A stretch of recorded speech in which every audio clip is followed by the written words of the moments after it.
аюу цөөхөн байгаа л та. Тэгээд мандраасаа дутхааргүй эмэгтэй хүүхдүүдтэй ямар байдгийг илүү нямба чамбай илүү тийм техник сэтгэлгээгээ илүү хөгжүүлж чадсан тий. Хийж бүтээнэ гэдэг амаргүй ажил. Бүтээлээ зургийн дагуу хийж байгаа оловч заримдаа чадахгүй мэдэхгүй зүйл гарахад Коли огшаасаа тэр зөвлөгөө авдаг. Гоо давхар ирж тий. Тэгээ одоо энд хөдөлгөөр хаана байлуулах вэ? Хөдөлгөөр за ийм хөндлөн тавиад байлуулж бас болох юм. Тийм л бас Кронштадт суур бэлдэх юм байна тий. Тэр мотор басж болох тийм энэ дэр гоож юм уу. Энэ дэр ингэ яаж ингэ шарна очих вэ бас ямар дамжуулах. Энэ дамжуулах байслаар байхаа тий. Хурдтай хөдөлгөөс. Хурдтай хөдөлгөөний энэ бол 20 мянга гэж байгаа надад ч обрат мэд. Энэ хоорондоо холбоотой ажиллаж энэ одоо энэ их юм. Энэ бол ямар хэдэн хацааны ч явж байна. Адилхан энэ хацаасан тийм ээ.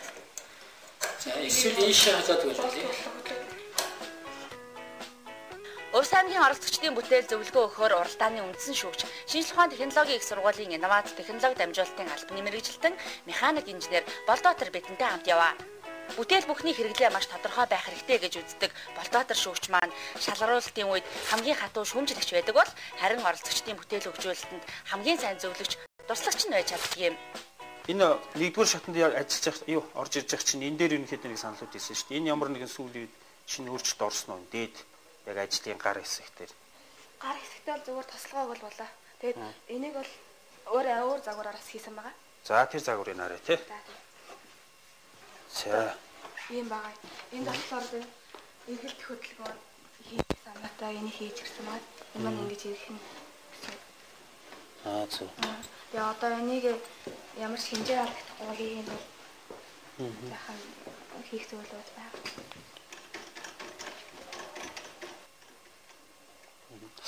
Энэ дээр одоо гол асуудал нь бол юу үүсэх гэхээр одоо чинь яг иймэрхүү конусын зуралтан дээр л энэ бол алдаа гарахгүй нэ тий. Яг уян хөдөлгөөний хийж байна. Тэрнээс магадгүй жоохон иймэрхүү налуу хөдөлгөөн ихэд энэ одоо энэ хоёр өөрчлөгдөж байгаа зэн зөрж байна тийм ээ. Энэ алдааг багасгахын тулд одоо энэний тарих энэ хоёрыг ерөнхийдөө ямар нэгэн мөчөөр бас хөдөлгөөнгөө мөчөөр холбож өгч саяны энэ алдаа гарна л да энэ ингэж иш одоо энэний хөдөлгөөн энтэй яг адилхан байх хэвээр. Эний ч нөгөө нэг заагч нь хайчсан билээ тий. Энэ хөдөлгөөнийг багасгахын тулд ерөөсөө энэ гол дээр л ямар нэгэн барих хэрэгтэй юм л да. Ер нь бол яг энэ хийц бол өмнөх хийцээс чинь нэлээ ялангуяа заавал эрэгтэй өнгөхгүйгээр эмэгтэй хүн ч гэсэн ингэ бариад хөдөлгөөд байх юм гоё уян шийдэл бол чадсан байна л да. Бас энэ дээр нэг үүсэх асуудал одоо энэ ч бас мотороос өндөр эргэлт ордоход энд түүлэх харьцаж байгаа юм байна.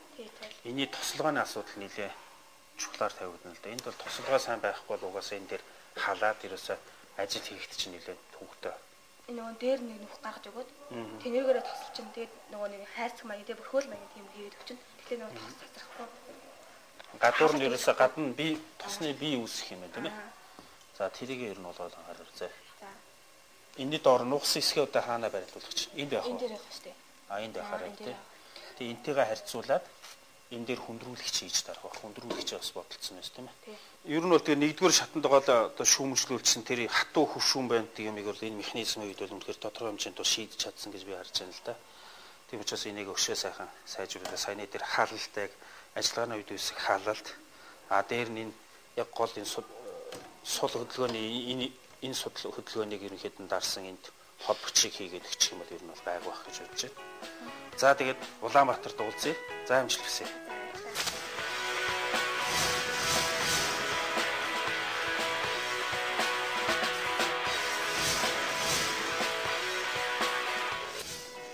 Уралдааны 4 мясаар 2 дугаар шатны залуус маань цаасан дээр буусан санаагаа хүний хэрэглээ хангах үз бүтээтгүн болгон хөгжүүлэх ёстой. 2 дугаар шатны шалгаруулалт ойрцоор л байна.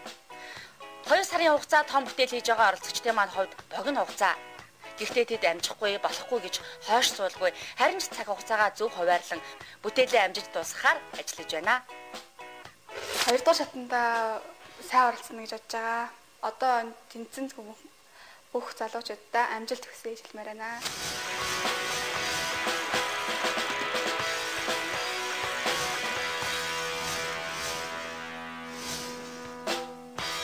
сайн байцгаана уу? Намайг Тамир гэдэг. Залуу зохион бүтээгч 174 дугаарт оролцож байгаа. Миний бүтээл бол хөдөлгүүр халаах термос систем. Одоо монголчууд бол энийг бол Webasto гэдэг нь илүү их ойлгоно. Тэгээд энэхүү бүтээл би яагаад ингээд анх ингэж хий гэж бодсон бэ гэхээр одоо манай Монголын нөхцөл дулаан гараж их ховор байгаа. Ховроос гадна айгүй үнэтэй. Хүн болго өдөрт ингээд 8000 төгрөгөөр ингээд машина гараж нь ингээд тавиад байхгүй л ойлгомжтой ш. Ихэнх хүмүүс ингээд харж хахад гадаа ингээд доор нь гал түлээл те. Тэгж би энэ хүндрэлтийг одоо гаргахын тулд энэхүү Webasto-г зохиож байгаа. Үн өртгөн хүртэл яг л бидний амьдрал давхуу хэрэгцээнд яг тохирсон үн өртөгтэй хийж байгаамаа. Бидний бүтээж буй хөдөлгүүр халагч нь 220 мм-ээс авлагдсан ахуй хэрэглээний шатдаг хийгээр ажиллана. Энэ хөдөлгүүр нь халагчийн орчноос үл хамааран ажиллах боломжийг олгож хэрэглэхэд хэлбэр болгоно. Хөдөлгүүр халагчийн техникийн бүтцэн хамгийн хэлбэр энгийн бүтээгдэхүүн бөгөөд энэ нь өртөг, багтай ба аюулгүй найдвартай ажиллагааг хангана. За энэ бол агаар шүүгч таг, гадар корпус, энэгээр усны цамцын шингийн эрх хоолой, энэгээр гадагшлах хоолой байна. Энэ газ уушаа халагч. За энэ бол манай Италийн тодорхой орсон зураг байна. Гадрах корпус, энэ доторх корпус. Энэ нь болохоор дулааныг сайжруулахын ингэж хийж өгсөн байна. За энэ бол ингээ ерөнхий зураг. Эндээс газ уушаа халагч алж, олмоор энд магнит үсрэл дүүснэ. Тэгээд цилиндрүүд алж өгснөөр цамцан дах шингэн эргэлтэнд орж, улмаар энэгээр дээшээ гарч, эндээс шингэнээс харж байна. Нэгдүгээр хатанд болохоор анх удаа камер өөдөөс, шүүгчдийн өөдөөс харж байгаа учраас айгүй тийм жоохон сандарсан маягийн шүүгчдэрэн дээр хэлж байгаа үгийг айгүй амар хүн дээр тусаж авч өөр дээрээ. Тэгээд баг худалчилж арга ойлгох шахал юм босно л да. Шүүгчдээс асуух зүйл их гарч ирэх болов уу гэж би дотроо бодож байна. Тэгэхээр би энэ дээр хэд хэдэн дутагдaltaй юмнууд харж байна л да. Тэгэхээр та нар зөвхөн механик хийцэг асуудлыг ярьсан байгаа байхгүй. Тэгэхээр та нар яг ч тэгэхээр нэгдүгürt дулаан мэдрэгчтэй одоо жишээлбэл цахилгааны юм уу электроник хэсэг орж ирэх гэдэг нь шүү дээ. Тэгээд наадмынхаа өөрөөр даралтаар нь биш одоо тийм өтгөрцөн тохиолдол алдан юу гэдэг чинь помп хийх гэдэг шүү дээ тий. За тэгээд цагаар хасдаг. Яг тэр хэсгүүдийг иж үрдлээ нь оруулахгүй бол яагаад Webasto тэр Германы төхөөрөмжүүд яагаад үнэтэй байдгийг харсан. Үнэтэй байдаг тийм. Тэд маш хүнд технологи хамгийн хэцүү нь юу гэж тий. Хамгийн одоо би одоо удаадараа давтжилж байгаа юм гэдэг аюулгүй байдал. Аюулгүй байдлыг дээзэргээр хийхгүй бол наац хүний машин шатах яах вэ? Бага хавьны машин шатах ажил хэцүү байдаг байхгүй. Тэгэхээр тэр саяны миний хэлдэг тэр дөрвөн проблемыг бид ер нь одоо аюулгүй ажиллагаан дээр ажиллаж байгаа. Тэр нөгөө нэг дөөл мэдрэгч, дулаан мэдрэгч, янз бүрийн сенсорууд, тэгээд тэр нөгөө нэг асаалтын нөгөө нэг юу штэ, баллон биш штэ.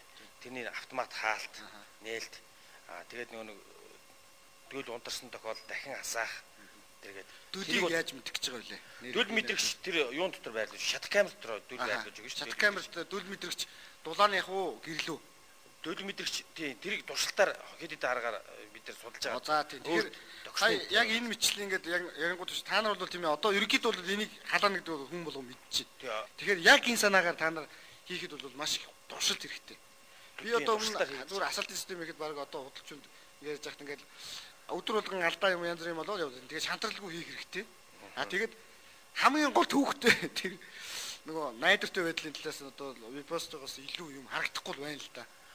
Яг зүгээр энийг бүр халааж болох юм аа яг ингэж халаана гэсэн санаагаа ингээд яг яагаад тэгээд туршилтаар ингээд хийгдээд баталсан байхгүй. Одоо бол энэ дээр бидний гол ажиллах юм гэхэлэр нөгөө нэг хамгаалтын систем тэгээд нөгөөх нь автоматжуулалт хялбар хасах. Миний зүгээс харж байгаа зүйл нэг юм байна. Яг автомашиныхын аккумулятороос нь тэр газын одоо царцалтыг зохицуулна гэж байгаа. Энэ хооронд ер нь бол автомашин чинь яг аккумулятор ихлэ бээрдэг. Бээрснээс чадал ундаг тийм ээ. Энэ унтсан байгаа дээр энээс ахаад энергийг авчгаар нөгөөтгөр магадгүй те халааж болдог юм. Тэгтэл астачрыг үндсэн ажиллагааны юунд хүрэх хэмжээнд нь нөлөөлчих үедээ энийг сайн харгалзаж тооцоолороо энэ чинь ганцхан астачраас гадна тэр сэвчэн дээр ирэх өндөр хүчлийн эдрийг чинь бас аккумулятороос гарч ирж байгаа шүү дээ. Тэгэхээр эдрийг бас харьцуулж уйлдуулаараа гэж хэлмээр байна л да.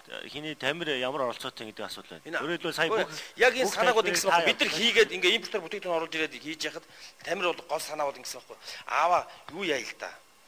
Бид нар импортер оруулж иж яхад өөртөө хий. Ингэж хийж болохгүй гэдэг санаагаа тэгээд бид нар манай хөгжүүлэгч асууж байгаа асуулт бол яг тухайн бүтээл дээр Тамирын хариуцж хийж байгаа нь юу вэ? Тамир ямар оролцоотой байгаа вэ? Тамираас асуулт авъя. Хараа юм баггүй. Тамир оролцож хийж болно. Угаасаа болно. Тэгтээ бүтээлээ тайлбарлахдаа Тамир бүх юма тайлбарлах хэрэгтэй. Яа тэгвэл юу игээд байгаа бүх учраас өөрөө олцсон байх хэрэгтэй байхгүй. Сая бүх тайлбар өөрөөс ч явчлаа. Энэ бүтээл тэнцээд хийлээ гэхэд бол дараагийн өдөр зөвхөн тамир тайлбарлана. Өөрөөр хэлбэл чи юу игээд байгаа бүх юм ойлгох хэрэгтэй. Тэгээ эцэст нь хэлэхэд бол эн чинь бас хийгдсэн юмны хойноос явж байгаа асуудал болж штэ. Өөрөөр вебастаг өөрсдийнхөө юугаар хийх гээд байгаа асуудал штэ тийм үү? Шүүгчдийн шүүмжлэл болон ногоон гэрлээс тэр итгэл урам авч бүтээл дээрээ ажиллажээ. Тамир хөдөлгүүр халагчийн ахынхаа хамт нэлээ хэдэн жилийн турш судалж яж зохион бүтээсэн бөгөөд анхныхаа туршилтыг хийж байгаа нь энэ юм. Улаанбаатар хотод олон мянган машин бий. Дулаан гаражгүй жолооч нарын хувьд өвлийн хүүтэнд машинаа хөлтөөхгүй байна гэдэг том асуудал. Энэ том асуудлыг шийдэх шийдлийн санааг залуу зохион бүтээгчид маань манай оролдоонд дэвшүүлсэн юм. Хөдөлгүүрээ халаагаад автомашинаа асаах нь хөдөлгүүрийн ашиглалтын хугацааг уртсах төдийгүй хөдөлгүүрээс гарах хот утаа болон шатхууны зарцуулалтыг ихээхэн багасгаж жолоочийн тав тухыг хангана. Тийм учраас оролцогчид маань ямар ч хүүтэнд хөдөлгүүрийг саадгүйгээр асаах шийдлийг боловсруулж байгаа. Зөөлөг болохоор Батцэнгэл гээд ахтаа хойлохна яаж байгаа. Эмээгийнхээ хашаанд бүтээл хийхэд бол бас мэдээж хүн юм ингээд дутуу тий одоо болохгүй бүтггүй зүйл зөндөө байна. Энэ бүгдийг тэгээд би одоо ингээд винтентгийн одоо мундаг техникч эдрээс асуугаал инээдрээ гээл гүйж хараагаал тэгээд эдрээс өвлөмж авч энэ бүгд ингээд ямар ч ингээд туршилтын шатанд нь ингээд хүртэл ингэж хийсэн. Хөдөлгүүр халагч асааж гиснээс хойш цаг 10 минут болсон байна. За тэгээд хэдүүлээ одоо хэмжилтийг хийж үзье тий. Хөдөлгүүр халагч. За одоо энэ оролтын хэсгнүүд бол нэмэх 20 градусаар зааж байна. За яг одоо блокын дээрх температур нэмэх 4 юм болсон байдалтай байж байна. Энэ одоо баллон чи энэний даралт юу яаж бууж байна? Одоо энэ сая бүтэн үүтэй баллон байна. Бүтэн үүтэй. За энэ бид нар туршилт урд нь хийжсэн учраас энэ тал байсан гэж ойлгож байна. Яг тийм хэм шараагүй. Гэхдээ ер нь бол одоогийн байдлаар цаг гараа ажиллахад даралт яг бууж бол багассан тийм юу шинж одоохондоо сайн гэдэггүй байна. Энэ одоо хэдэн градустай? За энэ температурыг за ингэж ажиллах ингэж үзье. 10. За. Энэ бол энэ бодлоо бол нэмэх 30 хүртэл хэмд халах болцоотой. Тэгээд энэ 12 халагч чадал нь ямар вэ? Энэ халагчийн гэдэг. Тий энэ утасны халагчийн энэ чадвар нь 20 ватт. 20 ватт. За 20 ватт буюу ампер орчим байна. Тий 1 цагт удахад тий 1 ампер бид нар 4-5 цаг ажилладаг. Тий. Одоо ер нь хийж яхад одоо ингэ бэлшээлтэй юмнууд яг юу ямар асуудал вэ? Гэхдээ одоо ер нь бол энэ хөдөлгүүр халаахад үйл ажиллагаа бол асуудалгүй болсон. Одоо бид нар энэ асаалтын системийг бүрэн автоматжуулах тэр ажиллаж байгаа. Тий удирдлагын схем дээр одоо нэгсэндээ жолоочийн амар хялбар байдлаар асаах. Ажил одоо тэр ажил чинь хэдэн хувьтай гэж байна? Тэр ажил одоо бараг 50% явж байгаа. Тамирын багийнхын энэ бүтээлээр суудлын автомашиныг халаахын зэрэгцээ уул уурхайн том автомашинуудыг халаах зорилго тавиад байна. Тэдний энэ бүтээл зах зээл хэрэглээнд нэвтрвэл дулаан гаражгүй жолооч нар өвлийн хөднөөс айх хэрэггүй болно. Тамирын бүтээл бол ийдээ ингээ хийчихсэн халж байгаа гэдэг үгс. Гэхдээ түүхийн юмнууд маш их олон байна. Яагаад гэвэл хүүтэнд одоо хэр зэрэг найдвартай хасах тэр хэсгийг бол хийгээгүй байна үндсэндээ. Электрон удирдлагын системийг хийгээгүй байна. Энэ дээр бол маш их асуудлууд гарна л та.